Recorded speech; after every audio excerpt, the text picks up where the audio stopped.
ঈদুল আজহার সালাত পালন করার, আদায় করার তৌফিক দান করলেন, সে আল্লাহর কাছে শুকরিয়া আদা করছি, আলহামদুলিল্লাহ। অতঃপর শত সহস্রাধিক রহমত ও শান্তির বাণী বর্ষণ হোক সর্বশ্রেষ্ঠ নবী আলাইহিস সালামের উপর। আল্লাহুম্মা সাল্লি আলাইহি আল্লাহুম্মা বারিক আলাইহি। সম্মানিত উপস্থিতি, আজকের যে সালাত সেটি হচ্ছে ঈদুল আজহা। আর ঈদুল আজহা যার সম্পর্ক কুরবানির সাথে, আর কুরবানির সম্পর্কে একাধিকভাবে আল্লাহ সুবহানাহু ওয়া তাআলা স্পষ্ট করে বার্তা বর্ণনা দিয়েছেন। আল্লাহ সুবহানাহু ওয়া তাআলা তিনি বলছেন, ওয়াতুলু আলাইহিম নাবা আবনাই আদম বিল হক। হে নবী, আপনি আপনার জাতির সামনে শুনিয়ে দেন, তাদেরকে জানিয়ে দিন আদম আলাইহিস সালামের দুই সন্তানের কথা, কাবিল ও হাবিলের কথা। কাবিল যিনি ছিলেন বড় সন্তান, যার সাথে জন্ম নিয়েছিল তার সাথে আরেকজন বোন, যার নাম হচ্ছে ইকলিমা অফিরওয়া আকলিমা। আরেকজন ভাই হচ্ছে হাবিল, যার সাথে জন্ম নিয়েছিল তার আপন বোন যমজ আকারে, তার নাম হচ্ছে লিওয়াজা। আল্লাহ সিস্টেম বেঁধে দিলেন যে আগের ভাই পরের বোন, পরের ভাই আগের বোন, এইভাবে বিবাহে আবদ্ধ হবে। কিন্তু এই সিস্টেমকে পালন করতে ব্যর্থ হলো কাবিল বড় সন্তান, এবং এই সন্তান এই সিদ্ধান্তকে উপেক্ষা করলো। উপেক্ষা করার ফলে আল্লাহ আবার সিদ্ধান্ত দিলেন আদম আলাইহিস সালামের মাধ্যমে, তাহলে কুরবানি করতে হবে। যার কুরবানি কবুল হবে সেই তাকে বিয়ে করতে পাবে। এবার মূলত কথাটা ছিল, কাবিলের সাথে যে জন্ম নিয়েছে ইকলিমা, সে ছিল অতীব সুন্দরী সুশ্রী। এখন সে চাচ্ছে আমার সাথে যে জন্ম নিয়েছে আমি একেই বিবাহে আবদ্ধ হব, এর সাথে আমি বিবাহ বসবো। কিন্তু আল্লাহ সিস্টেম তো এটা না, সিস্টেম যেটা বলে দিয়েছেন সেই সিস্টেমে আসতে হবে। এখানে একটা শিক্ষণীয় বিষয় আছে, বিশেষত দিনী বোনদের সামনে। যমজ কলা খেলে যমজ বাচ্চা হয়। মা হাওয়া আলাইহাস সালাম যমজ কলা কোথায় পেলেন? যমজ কলার সাথে কোনো সম্পর্ক নেই। আমাদের এই সম্পর্ক, এই আকীদা রাখা যাবে না। যমজ ফলের সাথে কোনো যমজ বাচ্চার সম্পর্ক থাকে না। অনেক জায়গায় যমজ কলা মানুষ ক্রয় করে না, কিনে না, অথচ আমরা মুসলিম, এই আকীদা আমাদের চলবে না। পরের কথা হচ্ছে, মাজারে গেলে যদি সন্তান হয়, তাহলে মা হাওয়া আলাইহিস সালাম এবং আদম আলাইহিস সালাম পৃথিবীতে মাত্র দুজন মানুষ। সে সময়ে তিনারা মাজার কোথায় পেলেন? কোথায় গিয়ে সাজদা করেছেন? এবং তার কার কাছে গিয়ে তারা বাচ্চা চেয়েছেন? বাচ্চা তো কারো কাছে চাই নাই। এখানে একটি উল্লেখযোগ্য শিক্ষা হচ্ছে, কোন মাজারের কাছে যেতে হবে না, কোন জায়গায় গিয়ে বাচ্চা চাইতে হবে না, মহান আল্লাহ দেন, তিনিই দিবেন। এবার দেখেন যে কাবিল ইনি সিদ্ধান্তকে মেনে নিলেন না। সিদ্ধান্তকে না মানার ফলে পরবর্তীতে আরেকটা সিদ্ধান্ত হলো কুরবানি করো। ভাগ্যক্রমে কাবিল ছিলেন শস্য ক্ষেতের মালিক, আর হাবিল ছিলেন মেষের মালিক। কাবিলের যে নীতি, এই নীতিকে আমাদেরকে বাদ দিতে হবে। সেই নীতিটা ছিল, কাবিলের শস্য স্তূপ থেকে যখন কুরবানি করার জন্য বলা হলো, তখন উনি করলেন তার সবচেয়ে নরমাল স্তূপ সম্পদের যে সম্পদগুলো, সেগুলো তিনি কুরবানি করার জন্য মাঠে স্তূপ করলেন, সবচেয়ে নরমাল গুলো।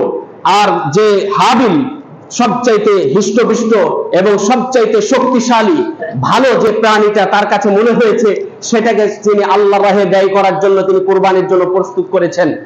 এখানে একটা উল্লেখযোগ্য শিক্ষা, কাবিলের যে কুরবানি সেটা কিন্তু কবুল হলো না। আগুন এসে পুড়িয়ে নিবে, আগুন এসে পুড়িয়ে নিল না। পক্ষান্তরে যে হাবিল, তার মেষটাকে আল্লাহ উঠিয়ে নিলেন। এবার কাবিল বলছে, আমি ভাই তোমাকে হত্যা করব। তখন উনি বলছেন, আমাকে হত্যা করে কি হবে? ইন্নামা ইয়াতাকাব্বালুল্লাহু মিনাল মুত্তাকিন। তার ছোট ভাই হাবিল বলে দিলেন, আল্লাহ তো মুত্তাকিদের কাছ থেকে কুরবানি কবুল করে থাকেন, তোমার তো তাকওয়াই নেই, আল্লাহ তোমার কুরবানি কবুল করবেন কেন? তোমার তো মনের সংকীর্ণতা, তোমার মনের দুর্বলতা, তোমার তো মানের স্তূপ, তুমি সবচেয়ে নরমালটা দিয়েছো। এখানে একটি উল্লেখযোগ্য শিক্ষা, যার সাধ্য আছে যেভাবে, তাকে সেইভাবে কুরবানি করতে হবে। আল্লাহ মূলত ওটাই দেখেন। আল্লাহ নিজে বলছেন, লা ইয়ানালাল্লাহু লুহুমুহা ওয়ালা দিমাউহা ওয়ালাকিন ইয়ানালুহুত তাকওয়া মিনকুম। তোমাদের রক্ত মাংস কিছু আল্লাহর কাছে পৌঁছে না, আল্লাহ আমাদেরকে এইভাবে বলছেন। কিন্তু তোমাদের তাকওয়াটা পৌঁছে। আর নবী আলাইহিস সালাম এক হাদিসে বলছেন আত্তাকওয়া হাহুনা, আত্তাকওয়া হাহুনা, এই বলে তিনি তিনার বুকের দিকে তিনি ইশারা করে দেখিয়েছেন। এখানে বোঝা যাচ্ছে তাকওয়াটাই মূল বিষয়। আল্লাহ রক্ত মাংস কিছুই চাই না, গোশত হাড় কিছুই চাই না। এখানে কে কেমন তাকওয়া অর্জন করছি, যার যতদূর সাধ্য 1 লক্ষ টাকার সার দিতে পারবেন, যদি কেউ 70,000 দেন তাহলে কেমন কৃপণতা হচ্ছে। যদি এটা হয়ে থাকে আপনার বিবেকে বাধা দেয়, তাহলে আপনাকে ওই পথে যেতে হবে যেন কৃপণতা না হয়। স্পষ্ট কথা হচ্ছে যার যার সাধ্য অনুপাতে। এবার আসেন সহিহ বুখারীর বর্ণনা, সহিহ বুখারীর হাদিস 3364 নম্বর হাদিস। সেই হাদিসের বর্ণনা বিশাল লম্বা হাদিস, সংক্ষিপ্ত মূল কথাটি বলছি, যেটা আল্লাহ সুবহানাহু ওয়া তাআলা বলেছেন কাদ কানাত লাকুম উসওয়াতুন হাসানা ফি ইব্রাহিম ওয়াল্লাযিনা মাআহু। আল্লাহ বলছেন তোমাদের জন্য উত্তম আদর্শ আছে ইব্রাহিম আলাইহিস সালামের মাঝে এবং তার সঙ্গীর মাঝে উত্তম আদর্শ আছে। এই উত্তম আদর্শটা কি? এই সহিহ বুখারীর হাদিস 3364 নম্বর হাদিস স্পষ্ট করেছেন ইব্রাহিম আলাইহিস সালাম বাচ্চা লাভ করলেন 84, 85 অথবা মতান্তরে 86তম বয়সে বাচ্চা পেলেন। আল্লাহর কাছে বারবার দোয়া করছিলেন রব্বি হাবলি মিনাস সালিহিন। বাচ্চা আল্লাহ দিলেন, তাকে দান করলেন। এই বয়সে বাচ্চা আবার পরীক্ষায় পড়ে গেলেন। বাচ্চাকে নিয়ে, স্ত্রী হাজেরাকে নিয়ে চলে গেলেন জমজম কূপ অবস্থিত সেই জায়গায়। বিশাল এক গাছ ছিল, গাছের নিচে খেজুর এবং কিছু পানি নিয়ে বাচ্চাকে এবং তার পরিবারকে রেখে চলে আসছেন। পিছু টান দিয়েছেন। মা হাজেরা পিছু পিছু আসতে শুরু করলেন এবং জিজ্ঞাসা করছেন কই যাচ্ছেন আমাদেরকে রেখে। বারবার জিজ্ঞাসা করেন, হাদিসের ভাষা মেরারান, কয়েকবার বলছেন, কোনো কথাও বলছেন না, পিছু ঘুরেও দেখছেন না। এবার তখন তার স্ত্রী হাজেরা বলছেন এটা কি আল্লাহ আপনাকে নির্দেশ দিয়েছেন? উনি বলছেন সাথে সাথে হ্যাঁ, এটা আল্লাহর নির্দেশ, নাম আল্লাহর এটা নির্দেশ। উনি বলছেন এবার যেহেতু আল্লাহর নির্দেশ তাহলে আল্লাহ আমাদের ধ্বংস করবেন না। মা বোনদের সামনে এখানে শিক্ষণীয় বিষয়, আপনার স্বামী যদি বলে এটা হচ্ছে আল্লাহর নির্দেশ, আপনাকে পালন করতে হবে। আপনার স্বামী যদি বলে আপনাকে পর্দা করে চলতে হবে, আপনাকে ওই নীতি ফলো করতে হবে। আপনার স্বামী যেই কথাই বলবে যেটা কোরআন এবং হাদিস সমর্থন করে, যেগুলো ইসলাম সমর্থন করে, আপনার উপেক্ষা করে চলার কোন স্বাধীনতা নেই। এখানে হাজেরা আলাইহিস সালামের কাছ থেকে আপনি শিক্ষা গ্রহণ করেন। হাজেরা আলাইহিস সালামের চাইতে যে তিনি ত্যাগ তিতিক্ষা স্বীকার করলেন, যে কষ্ট উনি পড়ে গেলেন, একাই নির্জনে রেখে চলে আসছেন স্বামী, এর চাইতে তো আপনার স্বামী এর চাইতে তো বেশি কষ্টের মনে হয় পজিশনে আপনাকে রাখে না। অবশ্যই মাথা নত করে মেনে নিতে হবে। মা হাজেরা যেমন মেনে নিয়েছেন, এবার চলে আসলেন যখন সানিয়া পাহাড়ের নিকটে চলে আসলেন ইব্রাহিম আলাইহিস সালাম এসে আল্লাহর কাছে দোয়া করতে লাগলেন পরিবারের জন্য আড়াল হয়ে দোয়া করতে থাকলেন। দোয়া করতে করতে অনেক দোয়া করলেন। এখানে একটু উল্লেখযোগ্য শিক্ষা, যারা স্বামী স্ত্রী হয়েছেন, যারা বিবাহ করেননি, বিবাহ করবেন, পরিবারের জন্য দোয়া করবেন, নির্জনে দোয়া করবেন। বড় আরেকটি বিষয় যেটা আল্লাহ বলেছেন রব্বানা হাব লানা মিন আজওয়াজিনা ওয়া যুররিয়াতিনা কুররাতা আইন ওয়াজআলনা লিল মুত্তাকিনা ইমামা। এই আয়াতটি হচ্ছে দোয়া স্বামী স্ত্রীর জন্য, পরস্পরের জন্য। অনেক স্বামী স্ত্রী পরে বিবাহের পরে বলে আমাদের ভালোবাসা মহব্বত তেমন নাই, খালি মাত্র শোনা যায় যে সমস্যা আর সমস্যা। আমি বলছি আল্লাহ যেটা দোয়া শিখিয়ে দিয়েছেন এই দোয়াটা আপনি কয়েকবার আমল করেন। যারা বিবাহ করেছেন তারা তো আমল করবেন, যারা বিবাহ করেননি তারাও আমল করবেন। বারবার দোয়াটা বলেন রব্বানা হাব লানা মিন আজওয়াজিনা ওয়া যুররিয়াতিনা কুররাতা আইন। আল্লাহ আমাকে, আমার পরিবার, আমার স্ত্রী সন্তানাদিকে আমার চোখ জোড়ানো শীতলকারী বানিয়ে দাও। এই আকারে দোয়া করতে হবে, এটা আল্লাহ শিখিয়ে দিয়েছেন। অবশ্যই দোয়া করতে হবে। দোয়া করেন, আজ থেকে আমল শুরু করেন। স্ত্রীর যে ভালোবাসা পাচ্ছিলেন আরো বাড়বে, সন্তানরা যেভাবে আপনার আনুগত্যশীল হচ্ছিল আরো হবে। এটা আল্লাহ নিজে যেহেতু দোয়া শিখিয়ে দিয়েছেন, এই দোয়া করতে হবে। ইব্রাহিম আলাইহিস সালাম চলে আসলেন, সন্তান বড় হলো। সন্তান বড় হওয়ার পরে জুরহুম কবিলার কিছু লোক, ওখানে কিন্তু মাঝখানে কথাটা আমি ছেড়ে দিলাম, জুরহুম কবিলার লোক আল্লাহর রহমতে যে জমজম কূপ অবস্থিত, সেই জমজম কূপের আবির্ভাব হলো। আবির্ভাবটা কিভাবে হলো? পানি ফুরিয়ে গেল, খেজুর ফুরিয়ে গেল। পানি এবং খেজুর ফুরিয়ে যেতে এবার তিনি পাহাড়ের যাওয়া সাফা পাহাড়ে গেলেন। মা হাজেরা সাফা থেকে মারওয়ায় গেলেন, 7 বার চক্র দিলেন। ইবনে আব্বাস রাদিয়াল্লাহু আনহু বলছেন রাসূল সাল্লাল্লাহু আলাইহি ওয়াসাল্লাম বলেছেন যে এই জন্য যিনারা হজ করেন, যিনারা উমরা করেন, এটা আল্লাহ সিস্টেম রেখে দিয়েছেন যাতে ওই কথা স্মরণ হয়। এই জন্য আল্লাহ এই সিস্টেম রেখে দিয়েছেন। এবার যেটা কথা দেখলাম যে যেহেতু হাজেরা আলাইহিস সালাম এবার পানি পেলেন না, এই পরিস্থিতিতে এরকম তিনি পথ অবলম্বন করলেন। আল্লাহর পক্ষ থেকে একজন ফেরেশতা আসলেন, তার পায়ের গোড়ালি দ্বারা অথবা তার ডানা দ্বারা আঘাত করলেন, জমজম কূপের পানি বের হওয়া শুরু হলো। এবার কিছুদিন যায়, হঠাৎ করে জুরহুম কবিলার লোক সেখান দিয়ে যাচ্ছিলেন, যেতে যেতে সেইখানে তারা দেখলেন যে পাখি উঠতেছে। পাখি ওরা দেখে মনে করলেন এখানে তাহলে পানি আছে, পার্শ্বে চলে গেলেন, দেখছেন যে ঠিক ওই পানিও আছে। পানির পরিস্থিতি দেখে, পানি দেখে তারা সেখানে ঠাঁই নিলেন, মা হাজেরাকে বললেন, অনুমতি চাইলেন। উনি বললেন ঠিক আছে, অনুমতি আছে, তবে পানির কর্তৃত্ব আমার কাছে, আপনাদের কাছে নয়। বাচ্চা বড় হলো। বাচ্চা বড় হওয়ার পরে ইতিমধ্যে মা হাজেরাও মারা গেলেন। এবার বাচ্চা বড় হওয়ার পরে জুরহুম কবিলার তাদেরই একটা মেয়ের সাথে, জুরহুম কবিলার একটা মেয়ের সাথে তার বিবাহ হয়ে গেল।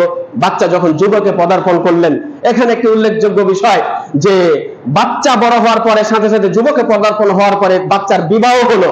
এখানে যেই বিষয়টা আমাদের শিক্ষণীয় বিষয়, অনেক পিতামাতা বাচ্চা বড় হোক, আরো বড় হোক, আরো বড় হোক, 30-35 বছর চলে যাক, আমি বলছি দেখেন, যেহেতু বাচ্চা বালেগ যদি হয়, প্রাপ্ত বয়স্ক হলে ইব্রাহিম আলাইহিস সালামের এই নীতি থেকে শিক্ষা নিতে হবে। তার ক্যারিয়ার গঠন করতে গিয়ে তাকে ধ্বংস করার এই পথ নিয়ে আসা যাবে না। অনেক জায়গায় শোনা যায় 35 বছরে বিয়ে দিয়েছে, তারপর আর বিয়ে টিকে না। ওর ক্যারিয়ার গঠন করতে গিয়ে ওর নিজের জীবনটাকে তো ধ্বংস করে দিয়েছে। আর কত পাপ পঙ্কিলতা হচ্ছে।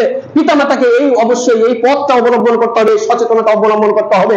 সাধ্য অনুযায়ী সন্তান যখন বালেগ হবে, সেই অনুপাতে তাদেরকে, যে বয়সে তাদেরকে বিবাহ দিলে কোনো ক্ষতি হবে না, অবশ্যই সে পথটা অবলম্বন করতে হবে। বাচ্চা বড় হলো। এবার ইব্রাহিম আলাইহিস সালাম কিছুদিন পর দেখতে গেছেন, মাঝখানে বিবাহ হয়ে গেছে। এবার দেখতে গিয়ে দেখছেন ছেলের ঘরে বউ, ছেলে নেই। কোথায় গেছে? বলছেন যে রিজিকের সন্ধানে গেছে।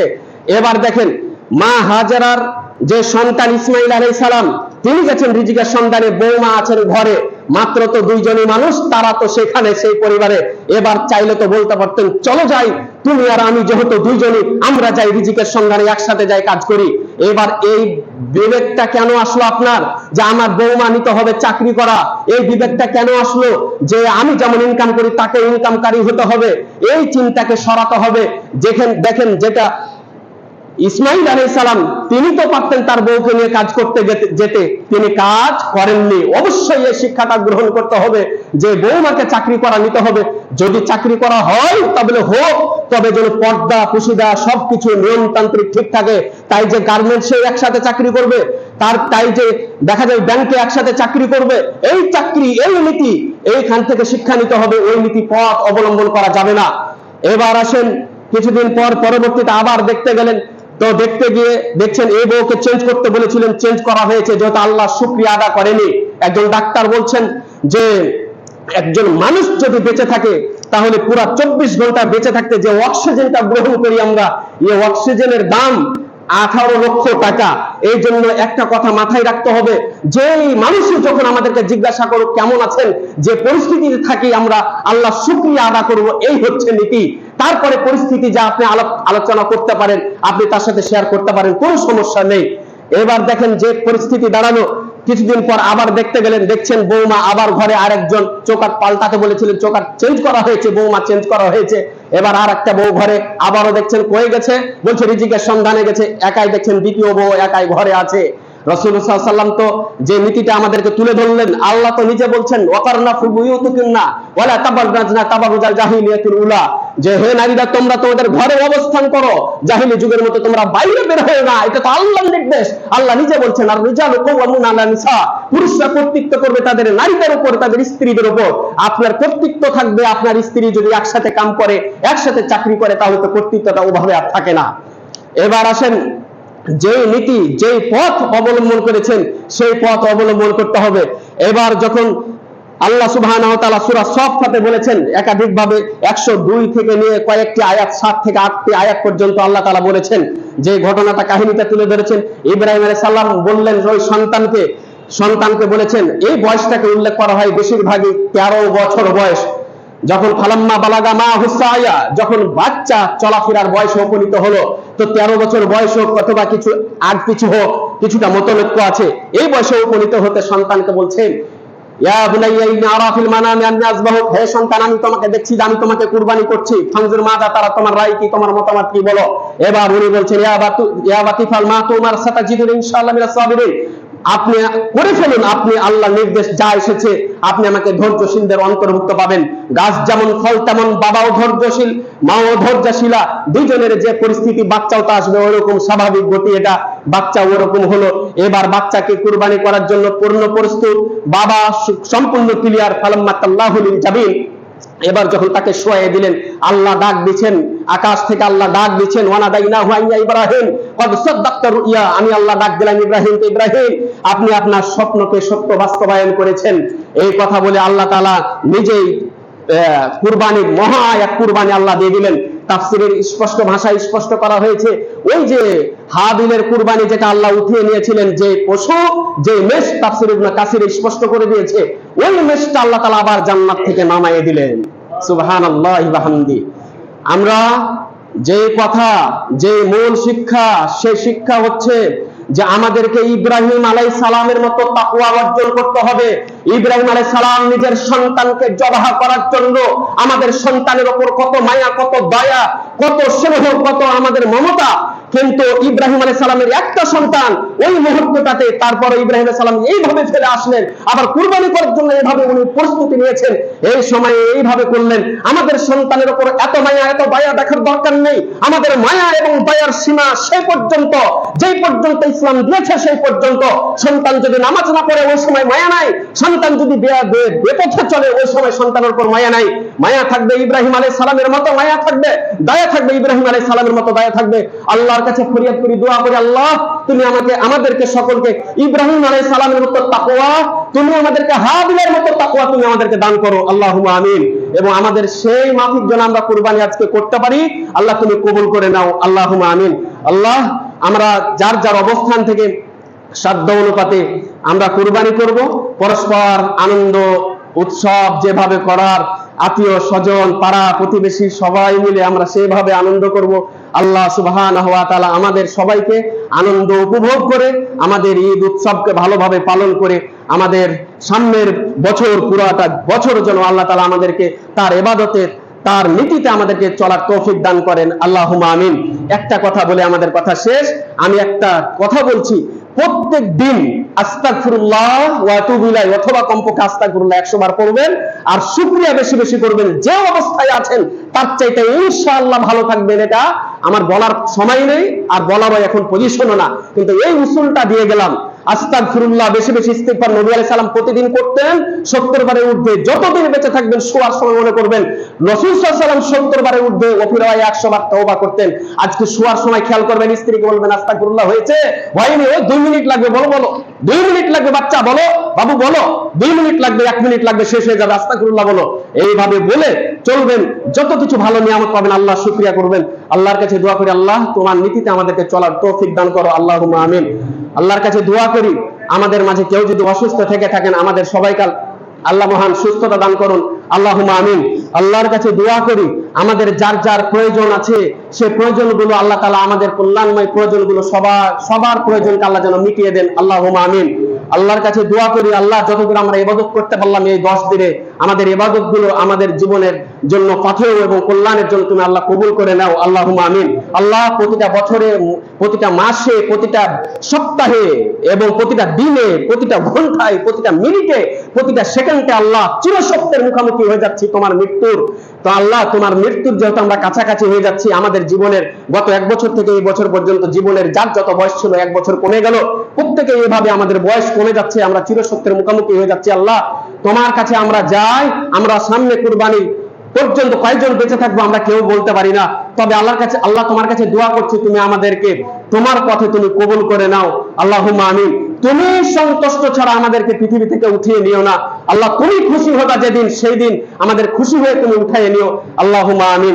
এ বলে আজকের সংক্ষিপ্ত আলোচনা আমরা এখানে শেষ করছি।